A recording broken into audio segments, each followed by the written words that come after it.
ರಾಜ್ಯದ ಜನ ಕಾಂಗ್ರೆಸ್ ಬಳಿ ಗ್ಯಾರಂಟಿಯನ್ನ ಕೊಡಿ ಅಂತ ಕೇಳಿರಲಿಲ್ಲ. 3 ವರ್ಷ ಗ್ಯಾರಂಟಿ ಕೊಡುವಾಗ ಇದನ್ನ ಯೋಚಿಸಿರಲಿಲ್ವಾ? ಈಗ ಫಲಾನುಭವಿಗಳನ್ನ ಕಡಿತ ಮಾಡ್ತಾ ಇರೋದು ಸರಿಯಲ್ಲ. 3 ವರ್ಷ ಕೊಟ್ಟು ಈಗ ಅನರ್ಹರು ಅಂತ ಇರೋದು ಅವರಿಗೆ ಮಾಡ್ತಾ ಇರುವಂತಹ ಅಪಮಾನ. ಸರ್ಕಾರದ ಗ್ಯಾರಂಟಿ ಪರಿಶೀಲನೆ ನಿರ್ಧಾರಕ್ಕೆ ಬಿಜೆಪಿ ರಾಜ್ಯಾಧ್ಯಕ್ಷ BY ವಿಜೇಂದ್ರ ಕಿಡಿಕಾರಿದ್ದಾರೆ.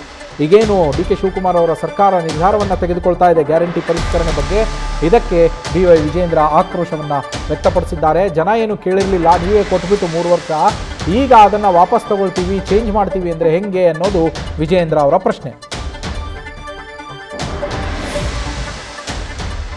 ಸಂದರ್ಭದಲ್ಲಿ ರಾಜ್ಯದ ಜನ ಕಾಂಗ್ರೆಸ್ ಪಕ್ಷಕ್ಕೆ ಗ್ಯಾರಂಟಿಗಳನ್ನು ಕೊಡಿ ಅಂತೇಳಿ ಬೇಡಿಕೆಯನ್ನು ಇಟ್ಟಿರಲಿಲ್ಲ.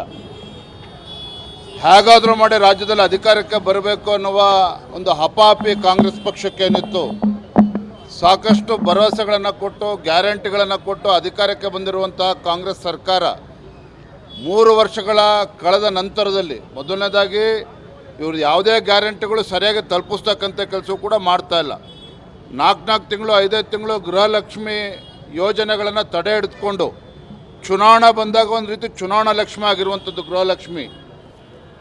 ಇವತ್ತು ವಿದ್ಯಾರ್ಥಿಗಳಿಗೂ ಕೂಡ ಅನ್ಯಾಯ ಮಾಡ್ತಾ ಇದ್ದಾರೆ. ಈಗ ಗ್ಯಾರಂಟಿಗಳಿಂದ ಸರ್ಕಾರಕ್ಕೆ ಆರ್ಥಿಕ ಸಂಕಷ್ಟ ಪೆಟ್ಟು ಬಿದ್ದಂಥ ಸಂದರ್ಭದಲ್ಲಿ ಒಂದೊಂದಾಗಿ ನೆಪಗಳನ್ನು ಒಡ್ಡಿ ಈಗ ಗ್ಯಾರಂಟಿಗಳ ಫಲಾನುಭವಿಗಳು ಏನಿದ್ದಾರೆ ಆ ಸಂಖ್ಯೆಯನ್ನು ಲಕ್ಷ ಸಂಖ್ಯೆಯನ್ನು ಇಳಿಸ್ತಕ್ಕಂಥ ಒಂದು ದುಸ್ಸಾಹಸಕ್ಕೆ ಇವತ್ತು ಕಾಂಗ್ರೆಸ್ ಸರ್ಕಾರ ಕೈ ಹಾಕಿರುವಂಥದ್ದು ನೋಡಿ. ಈ ಸಂದರ್ಭ ಹೇಳ್ತೇನೆ, ಯಾರು ಅದಕ್ಕೆ ಅರ್ಹರಿದ್ದಾರೋ ಕೊಡಬೇಕು ಅನ್ನೋದ್ರ ಬಗ್ಗೆ 2 ಮಾತಿಲ್ಲ. ಇವ್ರದೇ ಸರ್ಕಾರ ಇತ್ತಲ್ಲ, ಹಾಗಾದರೆ 3 ವರ್ಷದ ಕೆಳಗೆ ಕೊಡಬೇಕಾದ್ರೆ ಇದನ್ನು ಯಾಕೆ ಯೋಚನೆ ಮಾಡಲಿಲ್ಲ?